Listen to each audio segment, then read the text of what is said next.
વટાણા ક્યારે આવ્યા? ઈ તો હું આમ આટો મારો ગયો ને ત્યારે આવી ગયા બટા. આ છે બધાનું પ્રિય પાણી. હેલો, તો કેમ છો? અમે ધૂળેટી નિમિત્તે અત્યારે બધા ભેગા થયા છે. આમ દેવલ છે ઈ અમારા ચીફ ગેસ્ટમાં છે, સોમા કાકા છે, ભીખા દાદા છે, સોમા કાકાના વાઈફ કાકી છે અને તુષારભાઈ છે. તો અમે અત્યારે બધા જ મળીને પંચકુટિયું શાક બનાવવાના છે. તો અત્યારે એ બધા લોકો જો શાકભાજી સુધારે છે અને હું મારી તૈયારી કરું છું. તમને બતાવીશ રનિંગમાં કે પંચકુટિયું શાક કેવી રીતના બને અને કેમ બનાવાય. ચલો તો અત્યારે આપણે નાખશું ખજૂરભાઈ શુદ્ધ ઘાણીનું સિંગ તેલ. અને મારી માતાઓને અને બહેનોને ખાસ વિનંતી છે કે તમારા ઘરના રસોડામાં ખજૂરભાઈ સિંગ તેલ યુઝ કરો. તો અત્યારે આપણે 5 સબ્જી સિલેક્ટ કરી છે પંચકુટિયા શાક માટે: રતાળુ, રીંગણા, વટાણા, શક્કરિયા અને બટેકા. તો આ 5 વસ્તુ આપણે સમાવેશ કરી અને બનાવશું પંચકુટિયું શાક. પહેલા રીંગણા આપણે ફ્રાય કરી લેશું. આ લાલ થઈ ગયા. લાલ જ કરવાનો હોય ને. એટલે હવે વાંચી ક્યાં બધા વે છે, કોઈને ઇન્ટરેસ્ટ જ નથી ભેગું રહેવામાં. જોતો કરી હાલો આ બટેકા આવ્યા. હા, બટેકા લઈને આવ્યો. એટલે હવે તાપ વહી ગયો, નાખો ને આમાં ફટાફટ. આ છે શક્કરિયા. હવે નાખશું આપણે રતાળું. હવે તળશું આપણે વટાણા. મેં અત્યારે બધું શાકભાજી ફ્રાય કરી લીધું છે. હવે હું અત્યારે અહીંયા શાક બનાવીશ અને અમારા કાકી ઘરે છે રોટલા.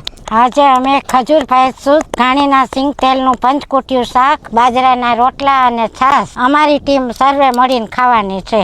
હવે અત્યારે આપણે નાખશું તેલ જરૂરિયાત પૂરતું. એટલે આમાં જરૂર છે 2 ચમચાની, એટલે હું 2 ચમચા તેલ નાખીશ.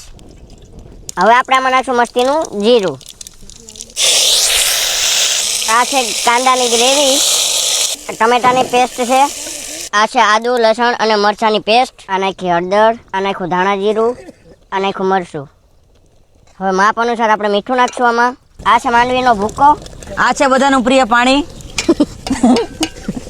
હવે આપણે બધું જ શાકભાજી નાખી દેવું. ગણપતિ બાપ્પા મોર્યા. આ વટાણા ક્યારે આવ્યા? ઈ તો હું આમ આટો મારો ગયો ને ત્યારે આવી ગયા બટા. 2 ચમચા લઈને હલાવી તો કેમ રહે? નહીં, મારે નથી જોતા 2 સમજો. તો અત્યારે બની ગયું છે અમારું પંચકુટિયું શાક. અને તમે પણ ટ્રાય કરજો તમારી ઘરે પંચકુટિયું શાક બનાવવાની. અને આ ખાસ વસ્તુ કે પંચકુટિયું શાક બનાવવા માટે ખજૂરભાઈ સિંગ તેલનો ઉપયોગ કરજો ભૂલા વગર. નીચે નંબર આપેલો જ છે ને વેબસાઇટ પણ આપેલી છે, તો જલ્દીથી જલ્દી ઓર્ડર કરી લેજો મારા વાલા. એ ભાઈ, આજે ધૂળેટી નિમિત્તે પંચકુટિયું શાક બનાવ્યું છે હો. અને એ ખજૂરભાઈ સિંગ તેલ બાદ હો. તો શું જોઈ રહ્યા છો? આજે જ ઓર્ડર કરો હો. હાલો, આજે ધૂળેટી મેં પંચકુટિયું શાક અને કાકીએ રોટલા બનાવ્યા છે. તો તમે પણ તમારા રસોડામાં અને ફેમિલી માટે ઓર્ડર આજે જ કરો. ખજૂરભાઈ સિંગ તેલ.